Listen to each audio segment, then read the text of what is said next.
আমাদের সকলের প্রাণের ভিকর্নেসা ৭৪তম বছরে পা দিয়েছে।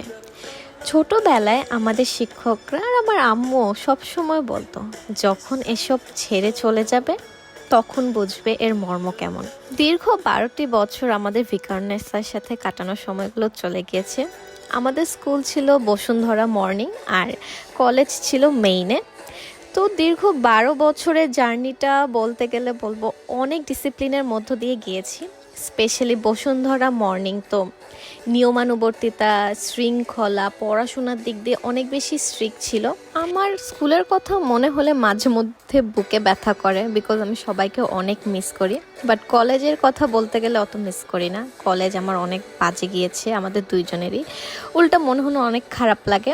সো কলেজের কথা আর মনে করতে চাই না। আমাদের কলেজে কিন্তু ফোন একেবারেই অ্যালাউড ছিল না। এই দিন লাস্ট ক্লাস ছিল আর একদিন প্রোগ্রাম ছিল, ওই জন্য আমরা ফোন নিয়ে গিয়েছিলাম। প্লাস আমার আম্মু অনেক স্ট্রিক্ট ছিলেন, পড়াশোনার বাইরে মজ মাস্তি কোনো কিছুই করা যাবে না। তো এত স্ট্রিক্ট লাইফ কার ভালো লাগে? এই জন্যই বেসিক্যালি কলেজ ভালো যায়নি। স্কুলেও তো আমার আম্মু অনেক বেশি স্ট্রিক্ট ছিল, যাই হোক। আর ফ্রেন্ডদের অভাব বোধ করতাম, এই জন্য আমার কলেজ ভালো লাগতো না। কিন্তু ভিকর্নেসা হচ্ছে আমাদের সকলের একটা ইমোশনের জায়গা, যেটাকে কখনোই ভোলা যাবে না। অনেকেই ভিকর্নেসাকে খারাপ চোখে দেখে, খারাপ চোখে দেখার কিছুই নেই। একটা প্রতিষ্ঠান ভালো খারাপ মিলিয়েই, আর আমার প্রতিষ্ঠানের ভালো দিকটাই বেশি।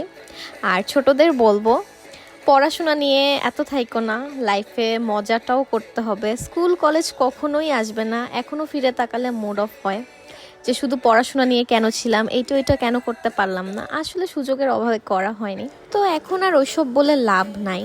সো আল্লাহ যা করেন ভালোর জন্যই করেন। হয়তো আমার অনেক ফ্রেন্ড থাকলে আমি ওদেরকে মিস করতে করতে এই ইউনিভার্সিটি লাইফটাও এনজয় করতাম না। ওই টাইমে আমরা একদমই ভালো নাচতে পারতাম না।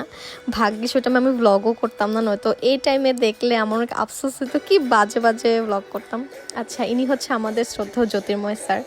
উনাকে আমি কখনোই ভুলবো না। ওনার কোচিং ছিল আমার অনেক বেশি ফেভারিট।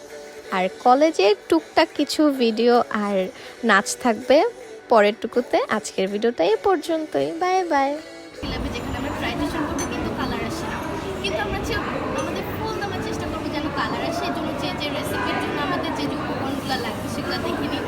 এখানে রয়েছে কি জানি কি বলে, সোডিয়াম হাইড্রোক্সাইড, তারপরে আছে অক্সালিক অ্যাসিড, তারপরে আমাদের রয়েছে পিপেট, তারপরে বুরেট আর কনিক্যাল ফ্লাক্স। এখন কীভাবে করতে হবে আপনারা সবাই তো জানেন, আর যারা এখন সাইন পানি তারা আমাদের ভিডিও দেখে শিখে ফেলবে। সেগুলো আমরা করি। এখন কালার আসে কিনা আমি একটু পরে দেখবো, ঠিক আছে? আজকে আমরা অনেক বেশি কালার, আজকে আমরা অনেক কালার বানাবো, এগুলো দিয়েও কালার বানাবো। কি আমরা সব উপকরণ আজকে দেখিয়ে দিচ্ছি আপনাদেরকে। আচ্ছা ফাইন, এবার আমরা করি, ঠিক আছে?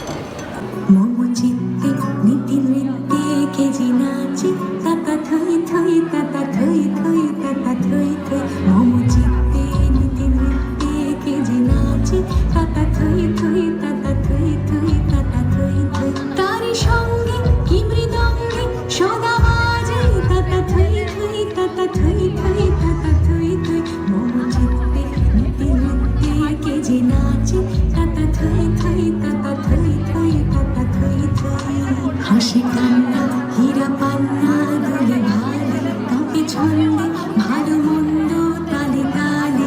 হাসি কান্না হীরা পান্না।